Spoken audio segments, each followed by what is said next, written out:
শহরের এক কোণে একটি ছোট্ট কুকুরছানা বাস করত। তার মনটা সব সময়ই খারাপ থাকত, কারণ তার কোনো সঙ্গী ছিল না। প্রতিদিন সে একা একা শহরের এদিক ওদিক ঘুরে বেড়াত।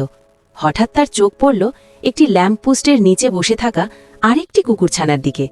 ছোট্ট কুকুরছানাটি মাথা নিচু করে কাঁদছিল। সে কাছে গিয়ে জিজ্ঞেস করল, তুমি কাঁদছ কেন?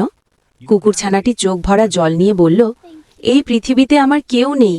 আমার মা বাবা আমাকে রেখে অনেক দূরে চলে গেছে। এই কথা শুনে তার মনের ভেতর অদ্ভুত এক মায়া জন্ম নিল।